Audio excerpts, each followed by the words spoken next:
ಇದು ನಾವು 2 ತಿಂಗಳಿಂದ ಇದನ್ನು ಪ್ಲ್ಯಾನ್ ಮಾಡ್ಕೊಂಡಿದ್ದು. ಈ ರೀತಿ ನಡೀತಾ ಇದೆ ಅಂತ. ಯಾಕೆಂದರೆ ನಾವು ಬಂದಾಗಲಿಂದ ಇಲ್ಲಿ ಲೇಟ್ ರಿಜಿಸ್ಟ್ರೇಷನ್ ಅಂತ ಹೇಳ್ತೀವಿ ANCನ. ಅಂದರೆ ನಿಧಾನವಾಗಿ 3 ತಿಂಗಳ ಒಳಗಡೆ ಇಟ್ಟು 3 ತಿಂಗಳು ಆದಮೇಲಿಂದ ಅವರು ರಿಜಿಸ್ಟರ್ ಆಗುವಂಥ ಒಂದು ಹವ್ಯಾಸ ಇರ್ತದೆ. ಅವರಲ್ಲಿ ಈ ಸೆಕ್ಸ್ ಐಡೆಂಟಿಫೈ ಮಾಡಿಸ್ಕೊಂಡಿರ್ತಾರೆ ಅಂತ ನಮಗೆ ಅನುಮಾನ ಇದೆ ವುಮನ್. ಸೊ ಆ ರೀತಿ ಒಂದು ಪ್ರಕರಣ ನಮ್ಮಲ್ಲಿ ಸಿಕ್ಕಿದಾಗ ನಾವೇನು ಮಾಡಿದೋ, ಅವ್ರನ್ನ ಕೇಳಿದಾಗ ಅವರು ನಮ್ಮ ಮನೆಯವರಿಂದ ನಾವು ಮಾಡಿಸ್ಕೊಂಡು ಗೊತ್ತಾಯಿತು ಅಂತ ಹೇಳಿದ್ಮೇಲೆ ನಾವು ಅಲ್ಲಿ ಅವರ ರಿಲೇಷನ್ನ ಅವ್ರು ಕೇಳಿದ್ದಕ್ಕೆ ಅವ್ರು ಯಾರೂ ಉತ್ತರ ಕೊಡಲಿಲ್ಲ, ಯಾರ ಹತ್ರ ಮಾಡಿಸ್ದೆ ಏನು ಅಂತ ಕೊಡಲಿಲ್ಲ. ಅದಾದ ನಂತರ ಆ ಊರಿನವ್ರನ್ನೇ ಹಿಡಿದು ನಾವು ಒಬ್ಬರನ್ನ, ಆ ವ್ಯಕ್ತಿ ಯಾರು ಮಾಡಿಸ್ಕೊಂಡಿದ್ರೋ ಅವ್ರ ಕಡೆಯಿಂದ ಈ ಟ್ರ್ಯಾಪ್ ಮಾಡೋಕ್ಕೆ ಸ್ಟಾರ್ಟ್ ಮಾಡಿದ್ರು. ಎಲ್ಲಿ ನಮಗೂ ಮಾಡಿಸ್ಕೊಡಿ ನಾವು ಕೇಳೋ ಅಂತಕ್ಕೆ ನಾವು ಡೆಕಾಯ್ ಆಪ್ರೇಷನ್ ಅಂತೀವಿ. ಡೆಕಾಯ್ ಆಪ್ರೇಷನ್ ಮಾಡಲಿಕ್ಕೆ ಸ್ಟಾರ್ಟ್ ಮಾಡಿದ್ರು. ಆವಾಗ ಅವಳಿಗಿನ್ನೂ 3 ತಿಂಗಳು ತುಂಬಿರಲಿಲ್ಲ.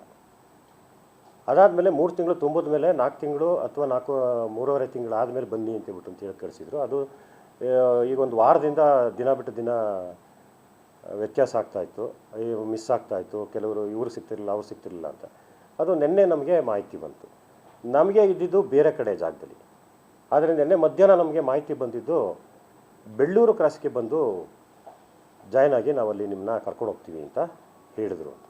ಸೊ ತತ್ಕ್ಷಣ ಅಷ್ಟೊತ್ತಿಗೆ ನಾವು ಸ್ಟೇಟ್ವ್ರಿಗೂ ಮಾಹಿತಿ ಕೊಟ್ಟಿದ್ದು. ಸ್ಟೇಟವರು ಬಂದರು, PCPNT ಡಾಕ್ಟರ್ ವಿವೇಕ್ ದೊರೆ ಅಂತ, ನಾವು ಮತ್ತು ಡಾಕ್ಟರ್ ಬೆಟ್ಸ್ವಾಮಿ ಅವರು ನಾವು ಎಲ್ಲ ಕೂತ್ಕೊಂಡು ಪ್ಲ್ಯಾನ್ ಮಾಡಿ ಅವ್ರನ್ನ ಇಲ್ಲಿಂದ ಕಳಿಸಿದ್ಮೇಲೆ ಅವರು ಈ ರೀತಿ ಸ್ಕ್ಯಾನಿಂಗ್ ಮಾಡಿ ವಾಪಸ್ ಬರೋ ಸಮಯದಲ್ಲಿ ಅಲ್ಲಿ ಮಿಸ್ ಆದರು ನಮಗೆ ಹೋಗೋ ಸಮಯದಲ್ಲಿ. ಅದಾದ ತಕ್ಷಣ ನಾವೇನು ಮಾಡಿದೋ, ಅವರು ಬರೋನ್ನ ಕಾಯ್ತಾಯಿದ್ದೋ, ಬಂದ ತಕ್ಷಣ ಅವ್ರನ್ನ ಅಟ್ಯಾಕ್ ಮಾಡಿ ಹಿಡಿದು. ಹಿಡಿಯೋ ಸಮಯದಲ್ಲಿ ಆ ವ್ಯಕ್ತಿ ಧನಂಜಯ ಅನ್ನೋ ವ್ಯಕ್ತಿ ನಮ್ಮ ಇಬ್ಬರು ಕಾರ್ ಡ್ರೈವರ್ಗಳ ಮೇಲೆ ಕಾರ್ ಹರಿಸೋದಕ್ಕೆ ಪ್ರಯತ್ನಪಟ್ಟ. ಆದರೂ ಕೂಡ ಅವರು ಧೈರ್ಯವಾಗಿ ಹೋಗಿ ಹಿಡಿದ್ರು ಅವ್ರನ್ನ. ಹಿಡಿದಾದ ಮೇಲೆ ನಾವು ಈ ಡೆಕಾಯ್ ಆಪ್ರೇಷನ್ಗೆ ಏನ್ಬಿಟ್ಟು ಅಂತ ನಾವು ದುಡ್ಡನ್ನು ಕೊಟ್ಟು ಕಳಿಸಿರ್ತೀವಿ. ಯಾಕೆಂದರೆ ಅಲ್ಲಿ ಸ್ಕ್ಯಾನಿಂಗ್ ಮಾಡೋಕ್ಕೆ ಫ್ರೀಯಾಗಿ ಮಾಡಲ್ಲ, ದುಡ್ಡು ಇಸ್ಕೊಂಡು. ಆ ದುಡ್ಡು 17,000 ಕೂಡ ನಮ್ಗೆ ಅವನ ಹತ್ರ ರಿಕವರಿ ಆಯಿತು. ಅವನ ಹತ್ರ ಸಿಕ್ಕಿದ 28,300 ರೂಪಾಯಿನಲ್ಲಿ ನಾವು ಕೊಟ್ಟ 17,000 ರೂಪಾಯಿ ಹಣವನ್ನು ಕೂಡ ಅಲ್ಲೇ ಸಿಕ್ತು. ಅಥವಾ ಪೊಲೀಸ್ನವ್ರಿಗೆ ಅದು ಕಂಪ್ಲೇಂಟ್ ಬಿಟ್ಟಿದ್ರೆ ಪೊಲೀಸವರು ಮತ್ತು ನಾವು ಎಲ್ಲ ಮಹಾಜರ್ ಮಾಡೋಕ್ಕೋದು. ಮಹಾಜರ್ ಮಾಡೋಕ್ಕೆ ಎಲ್ಲಿ ಮಾಡಿಸಿದ್ದಾರೆ ಇವರು ಅಂತಂದರೆ ಕದಬಳ್ಳಿ ಹತ್ರ ಮಾವಿನಕೆರೆ, ದೇವ್ರ ಮಾವಿನಕೆರೆ ಅಂತ. ಇವನ ಸ್ವಂತ ಊರು. ಅಲ್ಲಿ ಒಂದು ತೋಟದ ಮನೆ ಇದೆ ಮೇಲ್ಗಡೆ ಫಸ್ಟ್ ಫ್ಲೋರಲ್ಲಿ. ಅಲ್ಲಿ ಇವರು ಸ್ಕ್ಯಾನಿಂಗ್ ಮಾಡ್ತೀನಿ. ಯಾರು ಮಾಡಿದರೆ ಇವನು ಮಾಡಿಲ್ಲ. ಇವನ ಬದಲು ಅಭಿಷೇಕ್ ಅನ್ನೋನೊಬ್ಬ ವ್ಯಕ್ತಿ ಈಗೇನು ಬೈಯಪ್ಪನಹಳ್ಳಿ ಇದರಲ್ಲಿ ಸಿಗಾಕೊಂಡಿದ್ದಾನೆ. ಮತ್ತು ನಾವು ಪಾಂಡುಪುರದಲ್ಲಿ ಏನು MTP ಆ್ಯಕ್ಟ್ ಇದರ ಮೇಲೆ ಕೊಟ್ಟಿದ್ದೀವಿ, ಅಲ್ಲಿ ಬಂದಂಥ ಹೆಸರು ಅಭಿಷೇಕ್ ಅಂತ, ಅವನ ಹೆಸರು ಅಲ್ಲಿ ಬಂದಿದೆ. ಈಗ ಅದನ್ನು ನಾವು ಪೊಲೀಸ್ SP ಅವ್ರ ಹತ್ರ ಗಮನಕ್ಕೆ ತಂದು, ಯಾಕೆಂದರೆ ಅದನ್ನು ಹಿಡಿಯಲಿಕ್ಕೆ ನಮ್ಮ ಕೈಲಿ ಸಾಧ್ಯ ಆಗೋದಿಲ್ಲ. SP ಅವ್ರ ಗಮನಕ್ಕೆ ತಂದು DC ಸರ್ಗೆ ಹೇಳಿದ್ದೀನಿ. DC ಅವರು ಕೂಡ ಅವರು SP ಅವ್ರಿಗೆ ಹೇಳ್ತೀನಿ ಅಂತ ಹೇಳಿದರೆ ಈ ರೀತಿ ಅವನ್ನ ಟ್ರೇಸ್ ಔಟ್ ಮಾಡಲಿಕ್ಕೆ ಹಿಡಿಲಿಕ್ಕೆ ಈಗ ಪ್ರಯತ್ನ ಪಡ್ತಾಯಿದ್ದೀವಿ.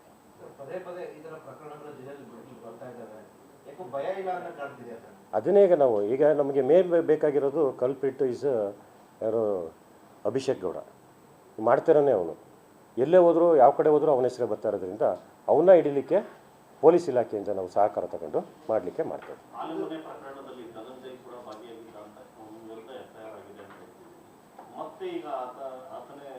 ಈಗ ಸಿಗಾಕೊಂಡಿರೋರೆಲ್ಲರೂ ಬೈಯಪ್ಪನಹಳ್ಳಿಲಿ ಇದ್ದವ್ರೇ.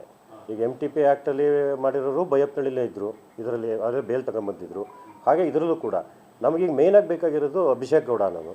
ಅಭಿಷೇಕ್ ಗೌಡ ಅಂತಿಲ್ಲ, ಅಭಿಷೇಕ್ ಅನ್ನೋನು ಸಿಕ್ಕಿದ್ರೆ ನಮಗೆ ಸ್ಕ್ಯಾನಿಂಗ್ ಮಿಷನ್ ಸಿಕ್ಕಿದ್ರೆ ಅಲ್ಲಿಗೆ ಒಂದು ಅಂತ್ಯ ಆಗುತ್ತೆ ಮಂಡ್ಯ ಜಿಲ್ಲೆಯಲ್ಲಿ. ಯಾಕೆಂದರೆ ಬೇರೆ ಎಲ್ಲೂ ಯಾರ ಹೆಸರು ಕೂಡ ಕೇಳಿ ಬರ್ತಾ ಇಲ್ಲ.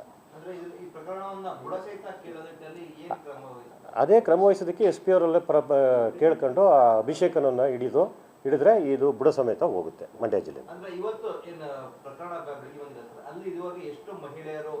ಅದಿನ್ನೂ ಗೊತ್ತಿಲ್ಲ, ಇನ್ವೆಸ್ಟಿಗೇಷನ್ ನಡೀತಾ ಇದೆ. ನಾವು ಹೋದಾಗ 6 ಜನ ಇದ್ದರು. ಮೊದಲು 3 ಜನ ಮಾಡ್ತಿದ್ರಂತೆ. ನಮ್ಮವರು ಕಳಿಸಿದಾಗ ಹೋದಾಗ 3 ಜನ ಹೋಗಿದ್ದಾರೆ. ಹೇಳ್ತೀನಿ, ನಮ್ಮ ಜಿಲ್ಲೆಯಿಂದ ನಾವು ಕಳಿಸಿದ್ದೊಬ್ಬರು, ಇನ್ನೂ ಒಬ್ಬರು ನಮಗೆ ಸಿಕ್ಕಿದ್ದು ಒಂದು ಫ್ಯಾಮಿಲಿ ಸಿಕ್ತು. ಫ್ಯಾಮಿಲಿನಲ್ಲಿ ಅವ್ರು ಮೊದಲು 2 ಹೆಣ್ಮಗು ಆಗಿದ್ದು, ಇದು 3ನೇದು ಕೂಡ ಹೆಣ್ಮಗು ಅಂತ ಹೇಳಿದ್ರಂತೆ. ರೆಕಾರ್ಡ್ ಮಾಡಿದ್ದೀವಿ ಎಲ್ಲ, ಅವ್ರ ಹತ್ರ ಹೇಳಿಕೆ ಎಲ್ಲ ತಗೊಂಡಿದ್ದೀವಿ. ಅವಳ ಹೆಸರು ತೇಜಸ್ವಿನಿ ಅಂತ, ತೇಜ ಅಂತ. ಅವ್ರ ಯಜಮಾನ್ರ ಹೆಸರು ಮನೋಹರ ಅಂತ. ಇವರು ರಾಮನಾಥ್ಪುರ ಅಂತ ಅರ್ಕಲ್ಗೂಡು ತಾಲೂಕಿಂದ ಇಲ್ಲಿ ಮಾಡಿಸ್ಕೊಳ್ಳಿಕ್ಕೆ ಬಂದಿರ್ತಾರೆ. ಅವರು ಎಲ್ಲ ಮಂಡ್ಯಕ್ಕೆ ಬಂದಿರ್ತಾರೆ. ಮಂಡ್ಯದಿಂದ ಬಸ್ನಲ್ಲಿ ಒಬ್ಬಳು ನಾಗಮಣಿ ಅವಳು ಬಸ್ನಲ್ಲಿ ಇವರೆಲ್ಲರನ್ನು ಬೆಳ್ಳೂರು ಕಾಸಕ್ಕೆ ಕರ್ಕೊಂಡೋಗಿ ಅಲ್ಲಿ ಈ ಧನಂಜಯ ಅನ್ನೋನು ಏನಿದೆ ಅವನ ಕಾರ್ನಲ್ಲಿ ಇವರೆಲ್ಲನೂ ಅವ್ರೂರು ಕರ್ಕೊಂಡೋಗಿ ಸ್ಕ್ಯಾನಿಂಗ್ ಮಾಡಿಸಿ ಬಂದಿರ್ತಾರೆ. ಅದೇ ಡೆಕಾ ಆಪರೇಷನ್ ನಾವೇ ಒಬ್ಬರನ್ನ ಕಳಿಸಿದ್ದು. ಅದರಲ್ಲಿ ಒಬ್ಬರು ಇನ್ನೊಬ್ರು ಸಿಕ್ಕಿದ್ದಾರೆ, ಮಿಕ್ಕಿದವ್ರು ಸಿಕ್ಕಿಲ್ಲ ನಮಗೆ. ಅದು ನಮಗಿನ್ನೂ ಇನ್ವೆಸ್ಟಿಗೇಷನ್ ಅಲ್ಲ. ಅವರು ಇಲ್ಲಿಗೆ ಎಲ್ಲರೂ ಇಲ್ಲಿ ಪೂಲ್ ಮಾಡ್ಕೊಂಡಿದ್ದಾರೆ ಮಂಡ್ಯಕ್ಕೆ. ಮಂಡ್ಯದಿಂದ ಬಸ್ ಹತ್ತಿಸ್ಕೊಂಡು ಅವರು ಬೆಳ್ಳೂರು ಕ್ರಾಸ್ಗೆ ಹೋಗಿದ್ದಾರೆ. ಅಲ್ಲಿ ನಮಗೂ ಅವರು ನಮ್ಮ ಏನು ಕಳಿಸಿದ್ದು ಡೆಕಾ ಆಪರೇಷನ್ಗೆ ಅಂತ ಅವ್ರನ್ನೂ ಕೂಡ ಬೆಳ್ಳೂರು ಕ್ರಾಸ್ಗೆ ಬರೋಕ್ಕೆ ಹೇಳಿದ್ದು. ಅವರು ಇಲ್ಲಿ ವ್ಯತ್ಯಾಸ ಆಗಿ ಸ್ವಲ್ಪ ಲೇಟ್ ಆದ ತಕ್ಷಣ ಏನು ಮಾಡಿದ್ರು, ಅವ್ರು ಬಸ್ಸಲ್ಲಿ ಹೋಗಲಿಲ್ಲ. ಅವ್ರೇನು ಮಾಡಿದ್ರು, ನಾವು ನನ್ನ ಕಾರನ್ನೇ ಕೊಟ್ಟು ಅವರನ್ನು ನಾನು ಬೆಳ್ಳೂರು ಕ್ರಾಸಿಗೆ ಕಳಿಸ್ಕೊಟ್ಟೆ. ಯಾರು ಈಗ ಪ್ರಶ್ನೆ ಇಲ್ಲ. ಇದು ನಾವು ಏನೋ ಒಬ್ಬರು ಮಾಡಿಸ್ಕೊಂಡಿದ್ರು ಅಂತ ಹೇಳಿದ್ವಲ್ಲ, ಆ ವ್ಯಕ್ತಿಯಿಂದ ಈ ನಾಗಮಣಿ ಹೆಸರನ್ನ ಅವರ ನಂಬರ ಕೊಟ್ಟಿದ್ದಾರೆ. ನಿನ್ನೆ ಕೊಟ್ಟಿರೋದು ಮಧ್ಯಾಹ್ನ, ನೆನ್ನೆ ಕೊಡ ಅಲ್ಲಿ ಇಂಥವ್ರು ಕಾಯ್ತಾ ಇರ್ತಾರೆ ಹೋಗಿ ಅಂತ ಹೇಳಿದ್ಮೇಲೆ ಇವ್ರನ್ನ ಕಾಂಟ್ಯಾಕ್ಟ್ ಮಾಡಿ ಹೋಗಿರೋದು. ಏನು ಸಿಕ್ಕಿಲ್ಲ. ಈಗ ನಮಗೆ ಈ ಅಬಾರ್ಷನ್ ಕಿಟ್ ಅಂತ ಸಿಕ್ಕಿದೆ. ಯಾರು ಈ ನಾಗಮಣಿ ಅನ್ನೋಳು ಇದನ್ನು ಇಟ್ಕೊಂಡಿದ್ಲು. ಇದನ್ನು ಈಗ ಹೆಣ್ಮಗು ಅಂತ ಗೊತ್ತಾದ ತಕ್ಷಣ ಈ ಮಾತ್ರೆ ನುಗ್ಗಿಸಿ ಅವಳಿಗೆ ಅಬಾರ್ಷನ್ ಮಾಡಿಸೋದಕ್ಕೆ ಎಲ್ಲ ಪ್ರಿಪೇರ್ ಆಗಿ ಬಂದಿರೋದಕ್ಕೆ ಇದೊಂದು ಸಾಕ್ಷಿ. Medical ಸ್ಟೋರಲ್ಲಿ ತಗೊಂಡಿರ್ತಾರೆ, medical ಸ್ಟೋರಲ್ಲೇ ತಗೊಂಡಿರ್ತಾರೆ. ಅದಕ್ಕೆ ಈಗ ಇನ್ವೆಸ್ಟಿಗೇಷನ್ಗೆ ಪೊಲೀಸ್ನವ್ರಿಗೆ ಹೇಳಿದ್ವಿ ಯಾವ ಮೆಡಿಕಲ್ ಸ್ಟೋರಲ್ಲಿ ತಗೊಂಡಿದ್ರು, ಯಾವ ಜಿಲ್ಲೆನಲ್ಲಿ ತಗೊಂಡಿದ್ದಾರೆ ಎಲ್ಲ ಕೂಡ ಇನ್ವೆಸ್ಟಿಗೇಷನ್ ಮಾಡ್ತದೆ. ಜೊತೆಗೆ ಇದ್ರ ಬಗ್ಗೆ ನಾವು ಅಸಿಸ್ಟೆಂಟ್ ಡ್ರಗ್ ಕಂಟ್ರೋಲರ್ಗೆ ಈ ಬಗ್ಗೆ ಪತ್ರವನ್ನು ಬರಿತೀವಿ. ಇದ್ರ ಬಗ್ಗೆ ಇನ್ವೆಸ್ಟಿಗೇಟ್ ಮಾಡಿ ನಮಗೆ ಯಾವ ಮೆಡಿಕಲ್ ಸ್ಟೋರಿಂದ ಬಂದಿತ್ತು ಅಂತ ಕೊಡಲಿಕ್ಕೆ ಅಂತ. ಇದೊಂದೇ ಸಿಕ್ಕಿದೆ. ಅದೇ ನಮ್ಮ ದುಡ್ಡು, ನಾವು ಕೊಟ್ಟು ಕಳಿಸಿದ ದುಡ್ಡು. ಸ್ಕ್ಯಾನಿಂಗ್ ಮಿಷಿನ್ ಸಿಕ್ಕಿಲ್ಲ. ಇಲ್ಲ, ಅವನು ಅದು ಸಿಕ್ಕಿಲ್ಲ, ಮಾಡ್ತಾ ಇರೋನು ಸಿಕ್ಕಿಲ್ಲ. ಇಲ್ಲ, ಅವರು ಎಸ್ಕೆ ಮೊದಲೇ ಹೋಗಿದ್ದ. ನಾವು ಬರೋಕ್ಕೆ ಮುಂಚೆ ಮಾಡ್ಬಿಟ್ಟು ಹೋಗಿದ್ದ. ಈಗ ನಾವು ಕಳಿಸಿದ್ದವ್ರ ಮಗುಗೆ ಗಂಡು ಮಗು ಅಂತ ಹೇಳಿದ್ದಾನೆ. ಈ ರಾಮನಾಥ್ಪುರದಲ್ಲಿ ಇಂದ ಬಂದಿರೋಂಥ ಮಗು ಹೆಣ್ಮಗುಗೆ ಅವ್ರಿಗೆ ಹೆಣ್ಮಗು ಅಂತ ಹೇಳಿದ್ದಾನೆ. ನಾನು ಅರೆಸ್ಟ್ ಮಾಡಿದ್ವಿ, ಬುಕ್ ಮಾಡಿದ್ವಿ ಕೇಸ್. ಅವರು ನಾಗವೇಣಿ, ಧನಂಜಯ ಇವ್ರು 3 ಜನ ಅರೆಸ್ಟ್ ಆಗಿದ್ದಾರೆ.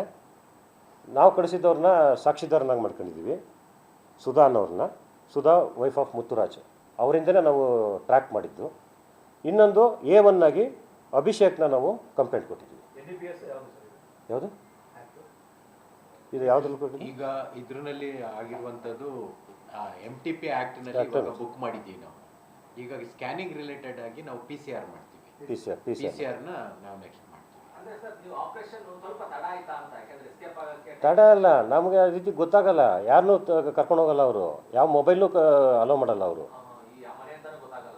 ಯಾವುದೊಂದು ಗೊತ್ತಾಗಲ್ಲ. ಯಾವುದೋ ಒಂದು ಜಾಗಕ್ಕೆ ಕರ್ಕೊಂಡು ಹೋಗ್ತಾರೆ, ಅಲ್ಲಿಂದ ಇಳಿಸ್ಬಿಟ್ಟು ಎಲ್ಲನೂ ಒಂದು ಕಡೆಗೆ ಎತ್ತಾಕ್ಬಿಟ್ಟು ಅವರು ಯಾರೋ ಒಬ್ರು ಬಂದು ಅವ್ರನ್ನ ಬೇರೆ ಕಡೆ ಕರ್ಕೊಂಡೋಗಿ ಅಲ್ಲಿ ಬೇರೆ ವೆಹಿಕಲಲ್ಲಿ ಹತ್ತಿಸ್ಕೊಂಡು ಹೋಗ್ತಾರೆ. ಅದನ್ನು ನಾವು ಟ್ರ್ಯಾಕ್ ಮಾಡೋಕ್ಕಾಗಲಿಲ್ಲ. ಬಟ್ ಅದಕ್ಕೆ ಟ್ರ್ಯಾಕ್ ಮಾಡಿದ್ದು ಸ್ವಲ್ಪ ಟೆಕ್ನಿಕಲ್ ಎರರ್ ಆಯಿತು. ಆದರೆ ಅದು ಏನು ಮಾಡೋದು ಅಂತ ಮಾಡಿ ಹೋಗಿದ್ದು ಅಂತ ಮಾತ್ರ ಹೇಳಲ್ಲ, ಯಾಕೆಂದರೆ ನೆಕ್ಸ್ಟ್ ಟೈಮ್ ಹಿಡಿಯೋದಕ್ಕೂ ಬೇಕಾಗ್ತದೆ ನನಗೆ. ಹಾಗಾಗಿ ಅದಾದಮೇಲಿಂದ ನಾವು ಯಾವ ನಂಬರಿಂದ ಅವರು ಕಾರ್ ಹೋದ ಗೊತ್ತಾಯ್ತಲ್ಲ, ಆ ನಂಬರ್ ಕಾರ್ ಬರೋರು ಕಾಯ್ಕೊಂಡಿದ್ದು ಹಿಡಿದವರು.